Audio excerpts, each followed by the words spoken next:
And let's see what happens. Hi, everyone. We're having a tiny bit of technical difficulty today. So we are going to entertain you until one of our speakers for today, Drayvon, can get into the session. We're not quite sure what's happening, but you know, that's life. So in the meantime, hi, everyone who's joining. Hi, Sorsha. And she fell. For those of you who don't know yet, which I will be surprised, but we have our amazing conference starting on Monday, Awake, Aware, Arise. Hi, kitty cat, come here. Sorsha will most likely make an appearance at many of the sessions at Awake, Aware, Arise. But more importantly, we will have lots of other actually qualified speakers.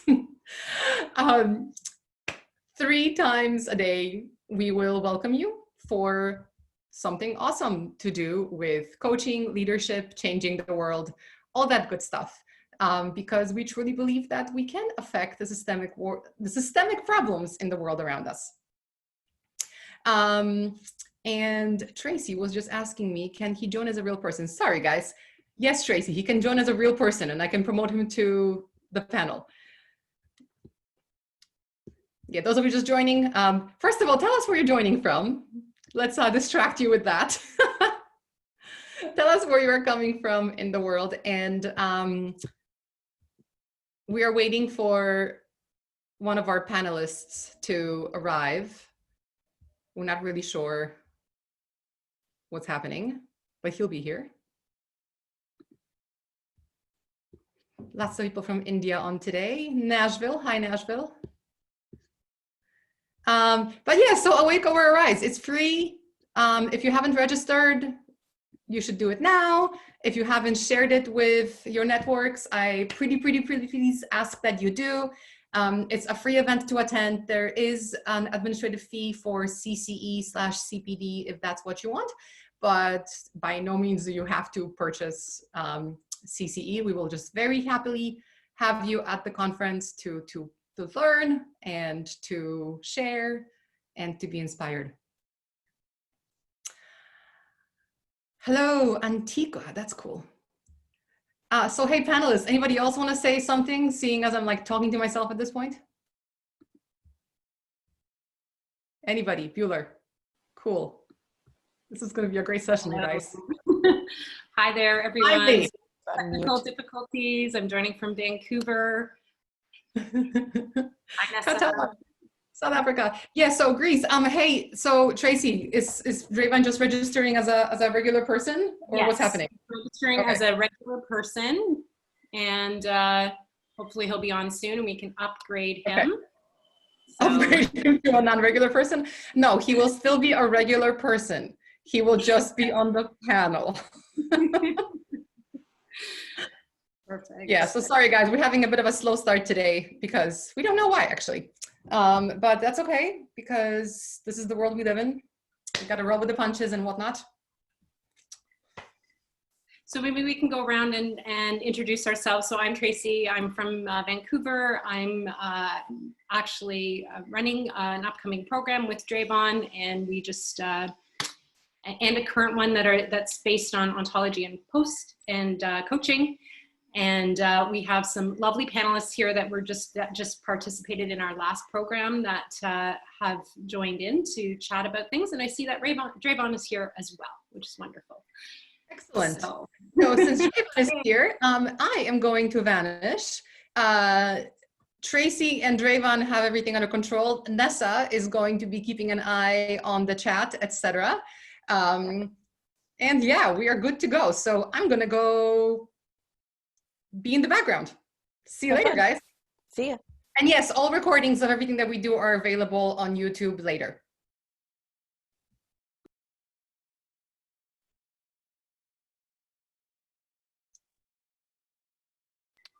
Alrighty, good morning. Welcome, Drayvon. Lovely to see you this morning or very late evening. I'm so sorry. I had some problems in joining. Yeah. No worries at all. Technology and me are always at loggerheads. Yeah. So today Hi, you everyone. guys are talking with us about ontology, which I am absolutely thrilled. So I know we were just starting introductions. Draven, how about you take it over and then we can meet some of the other panelists? They were a part of the programs, yes? Yes, I think everyone over here has been a part of the program, and it's such a honor for me over here to actually introduce this. This was something that I have been toying around for a very long time. Ontology and coaching, I think they're a wonderful fit. Ever since I started my coaching journey, and since I've been with Ontology for about almost close to 2 decades, I've always thought that it's such a wonderful subject, and it's all around the being of a person. And then coaching, when I started that journey, and I realized that coaching is also a journey, a lot to do with the being of a person. So this was a beautiful fit, and we started experimenting with this. And somewhere in between, I think you joined us, Nessa, right in the beginning, and then after some time, Tracy joined, and then Tracy, came up for multiple of these beta courses. And we've actually finally put something together which makes it possible for us to try and experiment. We've experimented, and actually we feel a lot of the participants are over here that we do have access to actually deepening the being of a coach through the journey of the ontological, modules that we have designed. So it would be wonderful to listen from the rest of the participants over here, how they have actually applied all of this in their lives and in their coaching practice. Yeah, that is the introduction about the course. About me, I'm from Bangalore, ex-armed forces, 23 years in the armed forces, 30 years of studying various disciplines, NLP and psychology and Gestalt and a whole lot of things. But the one thing that stood out for me in my entire journey of 30 years of studying is ontology. And I'm very excited about this subject, very excited about marrying ontology with coaching and coming out with some wonderful, possibilities of how we can access our deeper selves and our being in the coaching session using a lot of ontological, theory and practices and exercises. So yeah, Tracy, if you can kind of share what comes up for you. Absolutely. So I already briefly introduced myself, but I'm from Vancouver, and had a chance to learn a lot more about ontology over this last while with Draven. It's been quite wonderful.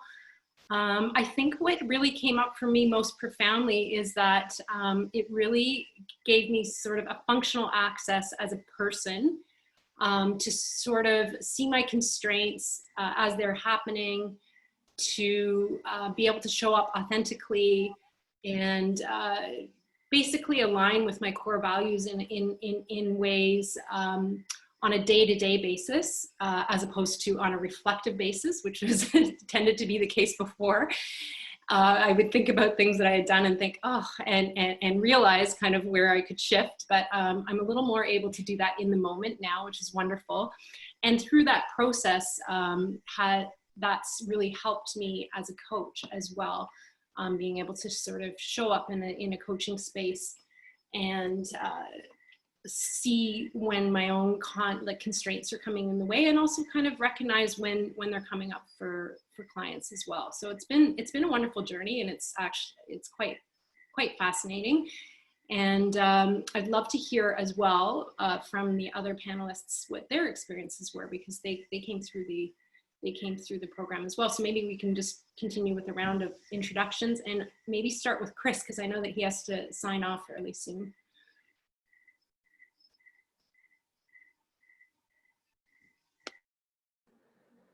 Yes, thank you, Tracy. Yeah, I'm on the beach south of Rome, Italy, where I'm enjoying myself, especially when we went into lockdown. And so I had the pleasure of joining this course and knowing Tracy and Devon, and learning for the first time about ontology, which is really not all that complicated if we try to apply it to coaching, because it has a practical aspect to it that helps you get more in touch with deeper levels of your consciousness. which is where a lot of what is important in coaching goes on, because there's the space between you and the client that that helps both parties to achieve a successful result. And what we learned in the class was how that works, or rather some principles that help you understand how to more easily understand constraints you might have in your own life or in the life of the client, so that you can realize how understanding those constraints, or understanding more about who you really are, helps you to shift your way of looking at the world, or what we call a way of being. And so I found it very helpful in my coaching practice. And Chris, could you tell us just a little bit about yourself as a quick introduction, as far as what your background is and Sure, how you've yeah. been coaching? I have really, I guess, 4 passions in my life. They keep adding on to each other. The first was IT. I've had a 40-year career also as a CIO, doing many different kind of roles around the world. And then as a singer, a choir singer, I ended up singing in the St. Peter's Choir in the Vatican, which kept me in Rome. And I've been doing that part-time as a hobby for about 30 years. And the third now, I guess, is coaching, because I'm just learning about it and starting to do it. I initially did it as a way to improve my own communication skills as a business person, and that really has been helpful. But now I'm thinking maybe I would like to actually do it as a second career. And the fourth passion is world peace, because I've just been asked to coordinate a global conference on world peace that's taking place on Monday. Very cool. Well, glad to have you on the panel. Welcome, Chris. Kamal, why don't you make a quick introduction? Thank you, Nessa. Just wanted to check, can you hear me? Yes, perfect. Okay, wonderful. Thank you. You know, it so seems like the sessions that we've had together as a class, except that Trayvon is not talking as much. But it's quite nostalgic. So I'm Komal Smriti. I'm based in Toronto, precisely Mississauga, which is like just next to Toronto in Canada. And I feel really glad that I've been a part of this group, and we've done this ontology journey together, because I think out of all the things that I've done in last 2.5 years in my coaching journey, prior to that, I've been in corporate for 15 years. I think this is one of the most impactful program. I mean, of course, apart from going through the ICF journey where you learn about a lot of nuances of coaching, this is one program where you learn more about yourself as a person, as a being, which I think is the entire platform on which coaching stands. Because as a coach, like, you're not somebody who is trying to bring something from outward, but you get better at your work the more you work on yourself, the clearer you are. Because whatever is said in coaching, like the coach is like a sounding board or a mirror, so the clearer the mirror quality is, the better the reflection is, the better the person can see. So I think that's where this program or ontology sort of hits the nail on the head, that it cuts a lot of entanglements, but take you straight to the root cause, take you straight to the point, and helps you work from there. And that, I think, is what makes it most powerful for the coaches. And then when you learn to do that for yourself, same you can practice and same you can bring for your clients. So that way, I think it's been quite powerful. I love what you said. I love what you said about, being a mirror, being a sounding board, and ontology simply defining the quality of the mirror, right? Defining the clarity of it. That's absolutely a perfect way to describe it. I love that. Thank you so much for being here, Kamal. And then is it Suman? Wonderful. Welcome, Suman. Thank you. So you would want me to first introduce myself, I suppose. So I have spent about 30 years working with people, started with the human resources function, held various leadership roles in human resources across different countries. Right now I'm in Mumbai, India, and I have been coaching since a very long time, but I got into the journey of credentialing myself more recently. And I got a chance to work with myself since some time now. So I have been in the space of self-awareness, mindfulness practice, but it was amazing to go through this journey with Trevon and Tracy. It just brought it all back for me. And it was necessary for me at this stage to revisit many of the things that we learned there. So do you also want me to talk a little more about that, Nessa, right now? Well, today's topic is focused on the ontological approach in coaching. And so you each have unique vantage points about what you've learned and how you believe that can be incorporated into your coaching practices. So perhaps maybe before we come to that, we can bring it back over to Draven and Tracy, and maybe we can just, for those where ontology is just completely a new concept, we can kind of start from some high level basics of what ontology is, and then bring it back into sharing about our coaching practices. Sure, thanks, Nessa. So ontology basically in one line is about, really trying to study the being or the nature of the being of anything. And in this case, we are studying the being of that of a coach. And that is what we are doing during the course.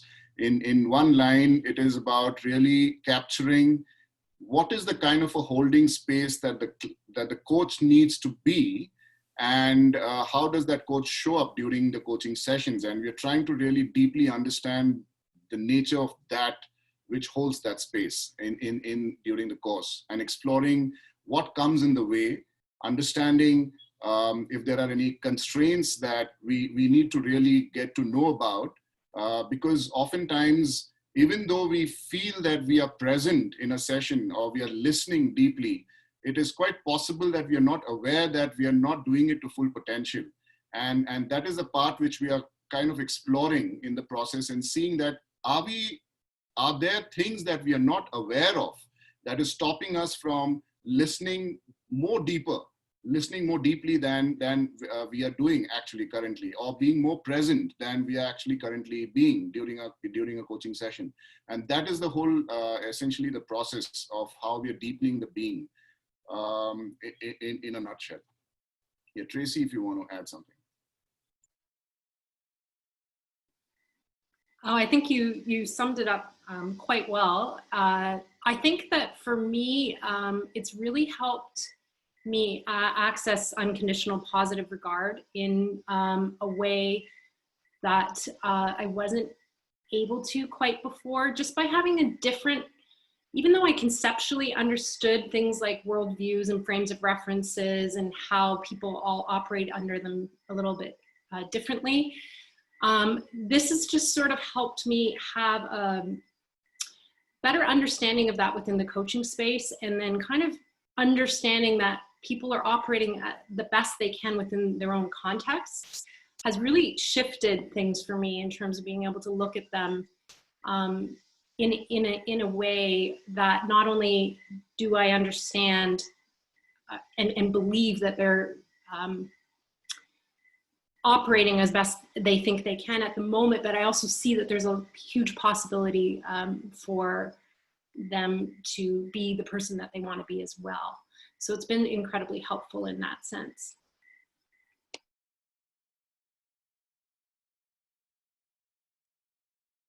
Kamal and Suman, feel free to offer any insights. since your participation in the program, but really just your understanding of ontology and where you've seen it show up in your coaching practices, and maybe some highlights of your learnings from ontology.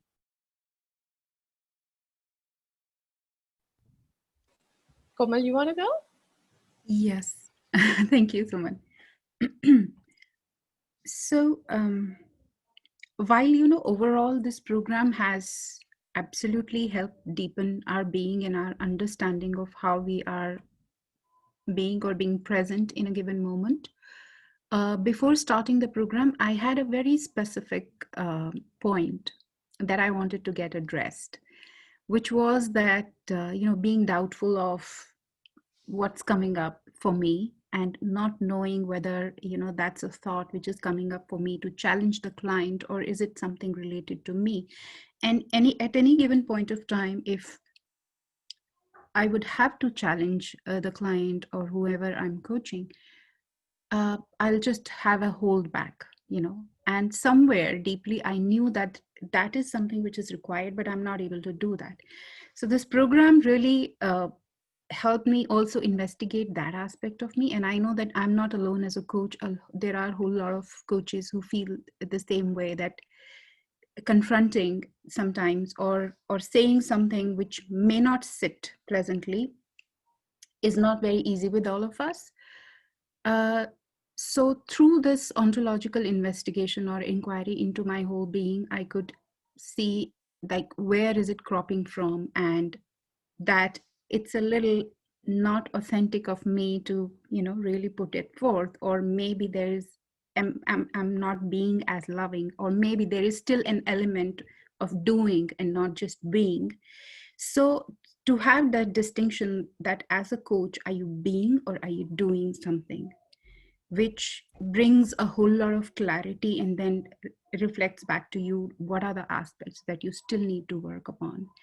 And instead of negating or instead of judging and saying that, oh, I'm doing and I'm not being, it's just being aware of these things, which, sort of quite magically take you on a path of exploring it further and saying, what more do I still need to do, so that it's not an effort, it's not a doing, but I can be. How can I reach that spot within me where I'm being and not really making an effort to be something?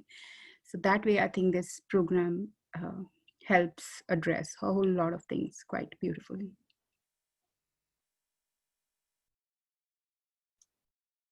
Awesome. Thank you for sharing that, Komal. Chris, we'll have you share a little bit with us regarding how you've incorporated ontological practices into your coaching practice. Sure. I think one aspect is the aspect of personal responsibility, because I learned through the class that there are certain situations when I was not taking responsibility for something that was causing both me and the other person involved a problem. And just that insight in a particular situation during the class helped me to see it differently and to behave in the appropriate way.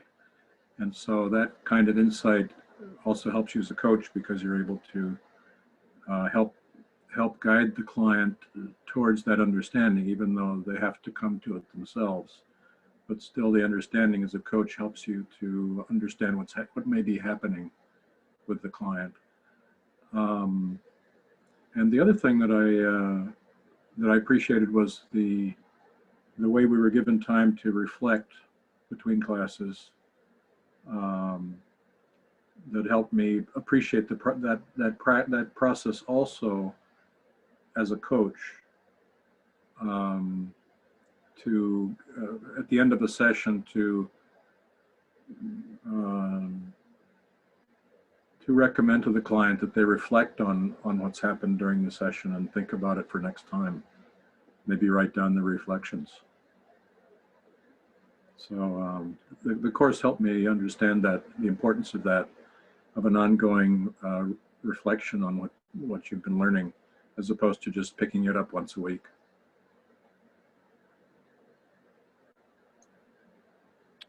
Thank you so much for that, Chris. Suman?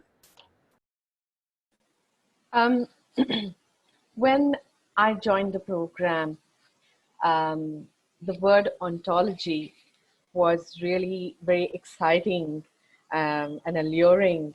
So the moment I heard about it, I joined the program. And some of the nuances that I really appreciate that I got from the program is I think there is an intellectual understanding of some of the things that we learn in this program, which all of us would have. Let's say a simple word like authenticity or responsibility that Chris mentioned. Um, you know, just the way Tracy and Ravan just got us to see it beyond the intellectual understanding of this word, these words, actually made that difference for me to understand the doing and the being. You know, because the doing space is where intellectually I know that I need to be doing some of these things, but when they sort of very lovingly pushed us to the wall to think more in terms of the being bit. And as I'm saying this also, it seems still at a very intangible level, but only when you go through those conversations. And both Ravan and Tracy, I think the best thing that you guys did is that you made this entire program conversations based. I think I've never spoken so much as a participant in any other program. And just, you know, sharing, learning from each other, because ontology is about exploration into the being, isn't it? And the best way I can showcase who I am is by narratives, you know, my sharing.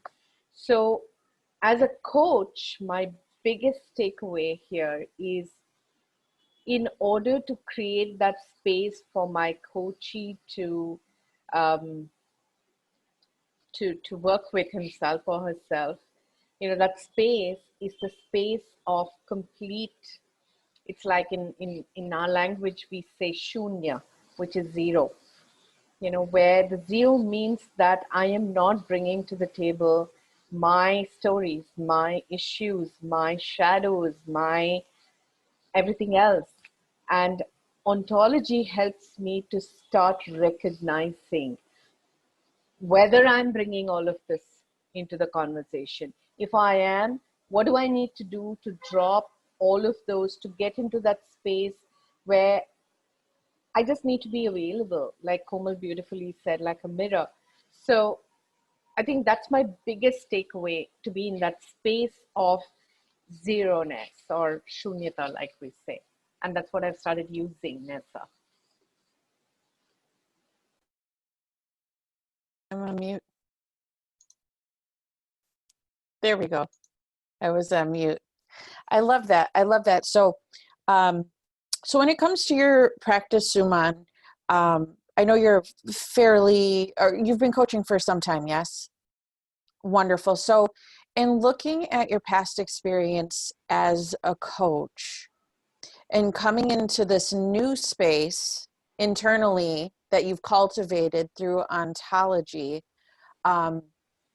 if you could maybe expand on like your sense of presence that you're bringing, and I'm just wondering,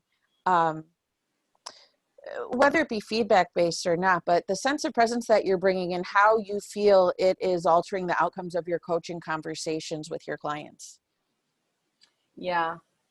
So actually, you took away that word from me, Nessa, which is the presence, because you know, of course, with the kind of work I've done and the experience I've had, I was mindful about my presence. But here, just going through these conversations, I think I've settled into it deeper, at a deeper level. And which has also sort of given me a certain kind of calmness and a certain kind of ability to, like I said earlier, to provide that space in that conversation. So my presence has enhanced to the extent that it's truly no more about me anymore as a coach, you know, which earlier was an intellectual appreciation, of course, and I did practice it, but now it comes from a certain kind of calmness, that it's okay to let go. And it's also okay to call out and to talk about things that's happening with me in a coaching conversation. If I feel in a coaching conversation some sensitivity within my body, for example, when I'm listening to something earlier, possibly I wouldn't have bring it up. I mean, no, I wouldn't bring it to the notice of my coachee. But now I know that it's okay to do that. And also the language to be used when I'm raising how I am experiencing that conversation. It's a very delicate balance, right? When we are saying that it's not about me as a coach, but also at the same time being able to surface what's going on to the coachee. And that is that deepening of the being, according to me. Yeah. One quick follow-up question to that. You'd mentioned regarding the language that you're using. So tell me a little bit more about that. Is there an awareness that Ontology brought to you with regard to how you're using your language? One definite thing I have noticed that I do now is it's more, my conversations are more like an invitation for the coachee to participate, engage. So my questions also now are coming from the space of very evident curiosity. You know, I really want to know what's going on, for example, or, you know.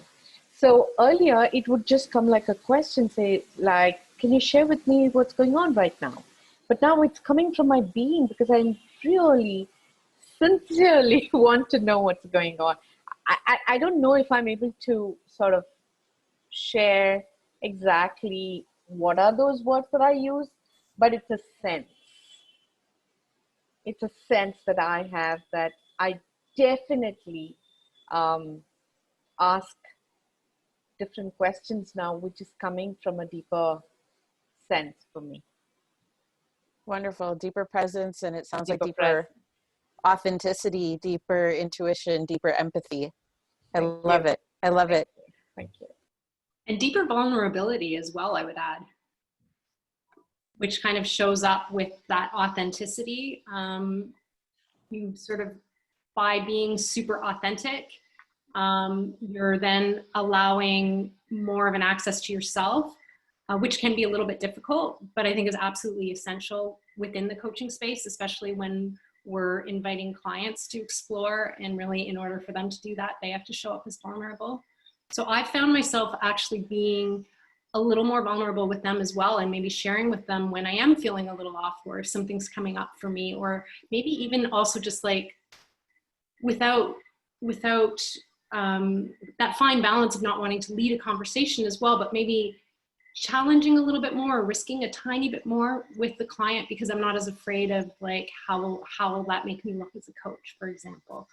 So I found that has shifted for me also. I also put a note, I think that I would love to hear from the audience as well, because I know we're talking a lot, and it's always the case when we all know about a subject.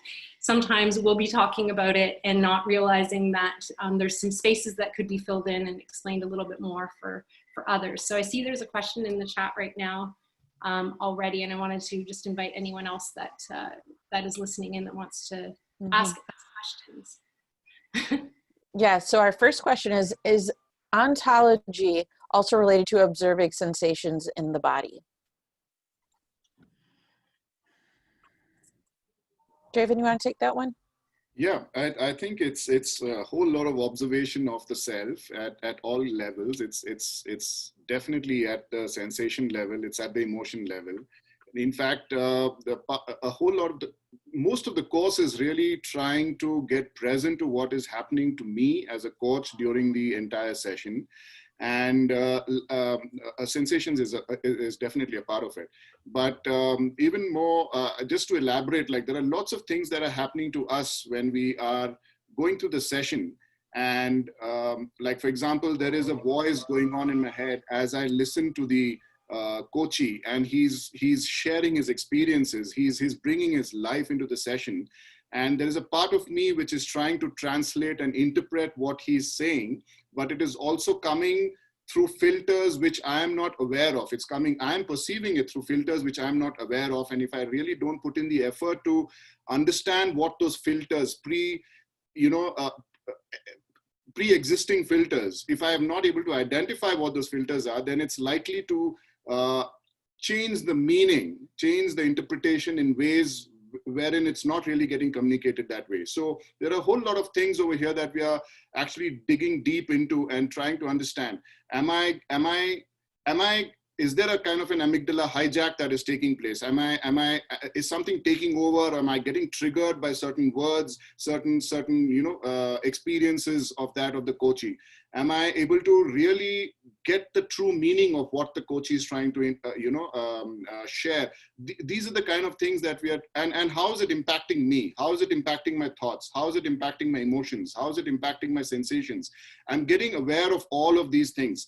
And how am I getting triggered? These are the various things, and that's why it was very conversational. It was not theoretical, this course. It was more about discussing, like, what is the difference? Like, for example, when I'm listening to the coachee or the client, am I listening authentically? Am I listening generatively? Am I listening empathetically? Am I listening sympathetically? Or am I doing a habitual listening? What is really happening at each given point in time when I'm being the coach? So it's very confusing when you actually don't distinguish these things, and you don't know what are you doing at any particular point in time. And so it's worthwhile to really spend a lot of time and try and understand what are these different elements which I'm bringing in as a coach, as a container, as a space holder. And am I in control of these elements, or are these elements controlling me? Am I just operating out of in some kind of a default mode, and I'm not even aware of it? And so these are the kind of things that we deeply dig into during the course. So we have another question, Dravid, that maybe you can just continue on with what you were sharing there. The question came in: how much of philosophy is a part of ontology? Ontology is part of philosophy. Actually, it's very it's away from psychology, and a whole lot of this course is based on actually not coming from the mind and not coming from psychological theories. So what we do in the process of this course is that we do not depend on definitions, we do not depend on descriptions, we do not depend on theories that already exist about the coaching space. We start afresh. So if you take listening as a particular, a competency that a coach needs to bring into that space, we do not start with what is listening, or what is habitual listening, or what is authentic listening. In fact, I think we had this session, Komal is here, Suman is here, and we had this session where we dug in and really explored different kinds of listening and how are they different from each other, and what is it that we're doing at one particular point in time. I mean, it was most interesting when what people came up with, the participants came up with in the end of a long discussion of about 3 hours, is that, am I choosing listening, or is listening choosing me at a particular point in time? What kind of listening am I supposed to listen with? Is it something that I choose, or is it that something that listening chooses at that point in time, and I become the medium through which that starts happening? So these are beautiful distinctions that start coming out when we start exploring these spaces. So that's the kind of a journey. So is it philosophical? It starts with exploring what is that space all about, so really going without any of this information and description and definition, and really figuring it out for yourself. What does this mean for me? Mm-hmm. I love that. So here's something really interesting, Draven or Tracy. A comment here: by bringing ontology into coaching, won't we tend to influence the thoughts of the coachee because we're more in a self-listening mode? So actually, I found it to be the opposite, because by self-listening, then I'm actually more aware of when my own perceptions are coming into the space. Self-listening isn't listening with an intent to influence the direction of what the coachee is talking about. It's actually just being aware of the type of listening that we're employing and knowing those different types of listenings.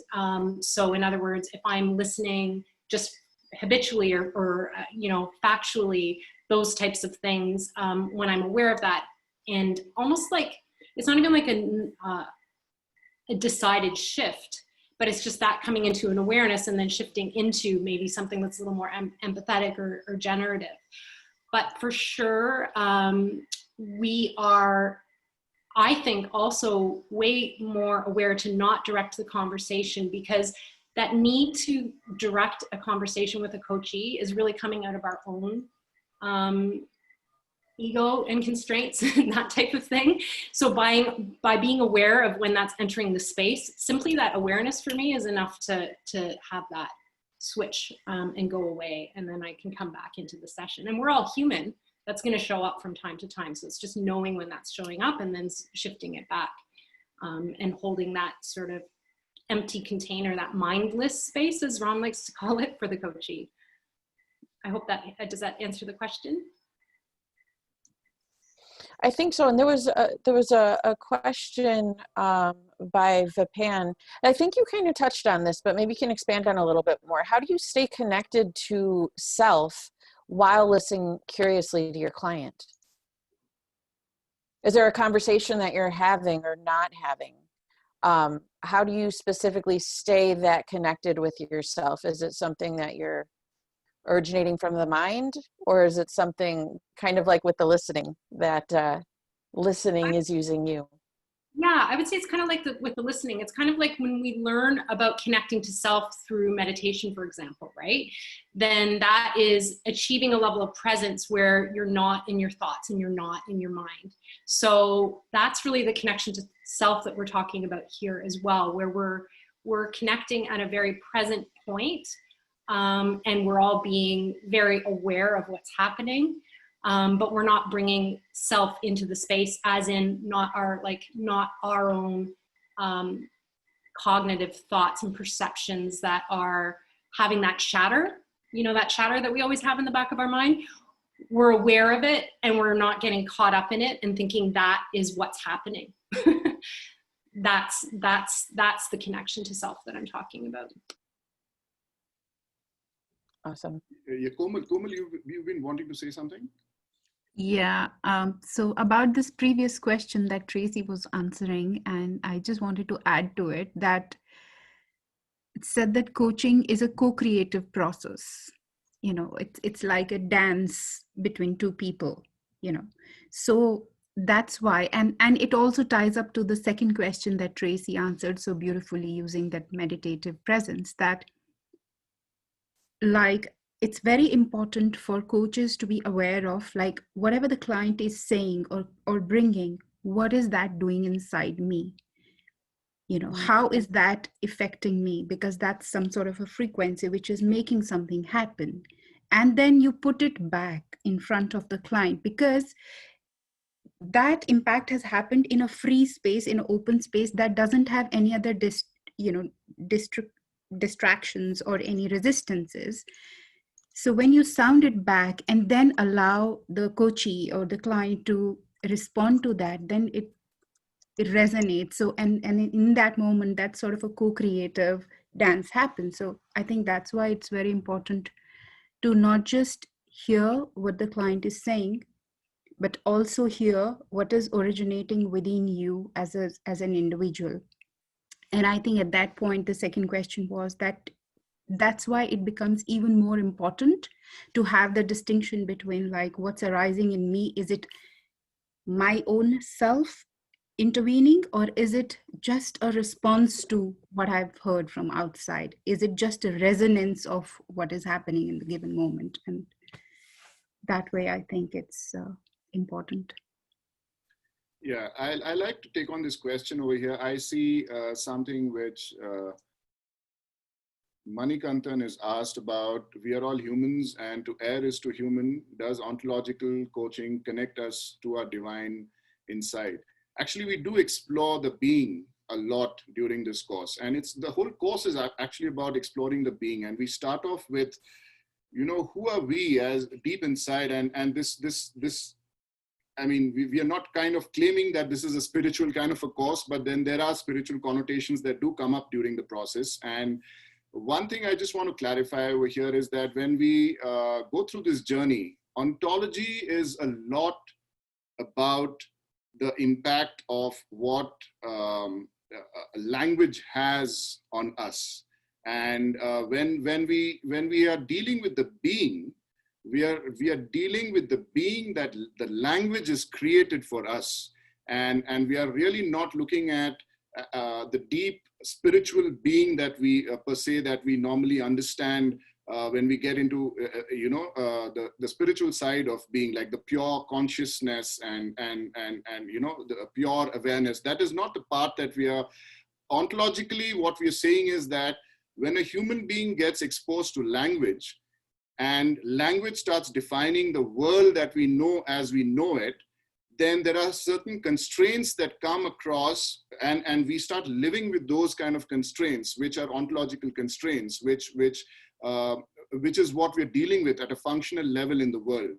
And the being that starts showing up, and the multiple ways of being that you know, we start packaging ourselves as, those are the aspects that we start actually exploring into, because unless we become aware of all the different ways of being that we are showing up as in our day-to-day life, it's very difficult for us to be able to do anything about it. We cannot change it unless we are aware of it, aware of what's getting generated out of all our different interactions and the experiences that are happening in our lives, and what is it leaving us with as a residual kind of a being that gets that starts interacting with the world. So that is the part of being that we are looking at. We are not really looking at so deeply the spiritual being at the core.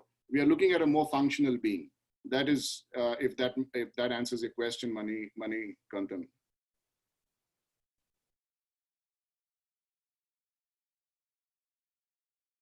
Yeah, if anybody else wants to add on to that point, you may, as per your experiences, Suman, Komal.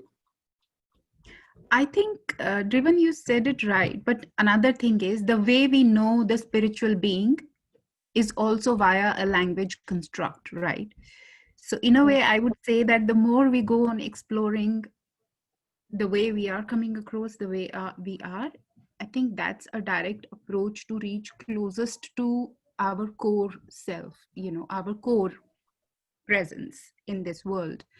So yeah, for me, I think it's a part and parcel of the spiritual journey. That's how I would define it, at least. Yeah, thanks, Komal. No, that's right. Anything and everything we know, it's always through language. I mean, if you actually stay with that question and stay with that inquiry, you'll realize that almost everything that we perceive is through language. If I remember reading about Helen Keller. Helen Keller is that famous deaf and dumb motivational speaker. It's 30-40 years ago. I don't know exactly the period that she was around, but she was a person who was born normal, and then something happened, and then she lost her ability to hear and speak and all of that. And this happened when she was just about a year old, a year and a half, before she could acquire language. And then till the age of 7, there was no access to language for this person. And until someone came into her life and introduced language to her in a very different way by touch and feel. And if you read about her, she says at some point in time, for those 7 years of her life, she really did not know what happened, because she didn't have access to experience. She did not have access to meaning of any kind. She couldn't really figure out what this world is. She did not understand relationships. She could not understand anything. I mean, she actually, at some point in time, I read this sentence, she felt that she was just an extension of the earth, like she felt like a mound which was moving around, not understanding why she's feeling what she's feeling, because she didn't have language to label those emotions, those feelings, those sensations. So language is a very, very important part. And I do agree with you that if you want to access anything, and even the deeper part of our being, and if you want to even go down into the spiritual being, we access it through language. It's happening that way. But what I'm trying to emphasize over here is about the functional aspect of a day-to-day functioning. How do we access it? Like over here, I see a question from Vinita Joseph, I think. She's written over here, won't we be going away from the moment in case we are kind of, shifting away, talking about shifting away from not so fruitful responses based on what anything triggers us? Won't that be taking us away from the moment? So my response to that would be that, let me use an example over here. Let me just use an example over here. Let us say we understand the color black very clearly. I mean, initially, I don't know how we learn it when we are very, very young. I think our parents and our teachers, they spend some time trying to help us understand colors. Like, for example, to get the colors, what is black, what is white, what is red. Once you get it, and I request all of you, all the people who are there in this webinar today, to just look around and let's say take any one color, white. And if you look around the room where you're sitting and try to spot all the whites in your room, you will realize that, and go as quickly as possible. Like I can see Komal right now, and I can see the whites on her wall just behind her, the cards that are hanging, tuck, tuck, tuck. You can see white like that. If I ask you, are you actually figuring it out in the moment that is white? You're not. What we're trying to say over here is that you have already figured it out in such a way that right now, when you're trying to spot what white is, there is no thinking process. You are actually getting used by that distinction, by the deep having gotten what white is distinctly different from anything else in the world, in such a way that you are not spending any time trying to distinguish white right now. It is just a automatic process. But if I were to ask you 5 or 6 different shades of white and say, can you tell me, is this milky white or is this off-white? If you haven't distinguished it, you're going to actually get stuck. It's going to take you away from the moment then. What keeps you in the moment is having actually distinguished something and having become aware of its existence. And that's what we're doing in the ontological process. What we're doing is we're trying to build as coaches the ability to become aware of all those different constraints that we as human beings are subject to. And when we become aware of those elements that we as human beings are restricted by, are constrained by, the moment you're able to spot it, you're able to let go. The moment you're able to spot it, you're able to let go. But in case you cannot spot it, there is nothing you can do about it, and you're completely in the control of that particular constraint in that moment without even being aware of. So not distinguishing it is actually keeping you away from the moment and not otherwise. I hope that answers your question, Vinita. If you don't mind, I would love to add on to that as well. Looking at the question, because it says also like, based on anything that triggers in us, won't that be going away from the moment or not? Or not? So there's 2 things that can happen when we're coaching. We can be really connected with the client in listening, and something comes up within us that we share with them, and then that leads to greater exploration. And that happens when you're super present and when you're in the moment. And certainly we can have an awareness triggered by that. So that that is something that we were not saying we're moving away from. What we're shifting away from is the sort of triggered responses that come up from our own constraints, our own sort of perceptions or points of views. that we sort of get hijacked from. So it's kind of being aware of when it's coming from us versus when it's coming from the coachee.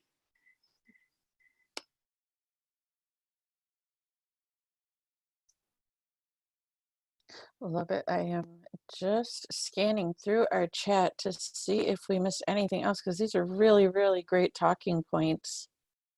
Let's see, through existential experience, coaching differently. I thought there was one more comment in here. Maybe Tracy, you can take an eye over and see. Just being that we're roughly about 5 minutes out, I wanted to quickly get some information out here while we have majority of our audience, and I'll drop this in the chat as well. So for the CCEU credit today, the password is Bird of Paradise, and I'm going to copy that and paste it in the chat right now. See any questions that we missed there, Trace? There's a last question, just asking about working with the client about what the reality of being is. So when we're talking here about ontology and coaching, we're talking about how our understanding of our own beings as coaches helps us enhance our coaching space and sort of build that beautiful present container that we were talking about. We're not talking about coaching people on ontological processes. So I just definitely wanted to differentiate that. We're not with our coachees discussing ontology with them. It's really about how we're applying this, this study into our own beings as coaches and as humans. Yes, and Tracy, I'll just continue from there. And it's also about, once we start getting aware of the various constraints and the restraints that we as coaches bring into that space, partly because of just being a human being, it also relaxes, you know, what we can accommodate a client and the being the client brings into that session. So that also becomes very much possible once we actually get access to a deeper understanding to the constraints and the restraints of the being. If I may just add another word to that, a lot of times it may not be easy for a coach to believe that they have those constraints or restraints because a lot of coaches are experienced and all of that. There is a certain kind of habitual responses which we have not paid attention to. And hence we don't realize that that is the constraint in our conversations with the coachee. So to break these habitual responses in terms of understanding triggers, like Tracy mentioned, ontology is a good study. It's a good experience to go through, because for many people it may just seem overwhelming, honestly, you know, and I do know this because there are others I have been speaking with about ontology. It's really like, what is it? So for me, simply it is about understanding myself a lot better.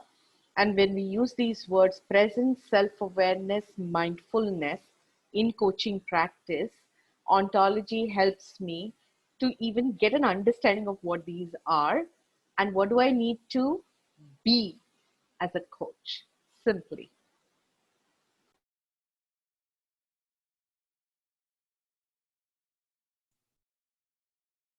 Thanks. That was beautifully put, Suman. Yeah, experienced coaches having limiting beliefs. No, not possible. Yeah, I think you're answering your own question query there. I think we all have limiting beliefs. And the moment you start believing that we are not limited, I think that itself is limiting. I love it. Let me see, we are almost out of time here. This was an awesome conversation. Thank you, everybody, for the really, really thoughtful questions and all of the great insights that everybody on our panel has shared, and our resident expert and his lovely, lovely training partner, Miss Tracy Draven. Thank you so much. Again, everyone, For your continued education credit, your continued coaching education credit, you'll definitely see an email post-webinar that will provide the instructions on how you can claim your CCEU. Again, the password is Bird of Paradise, which is in the chat.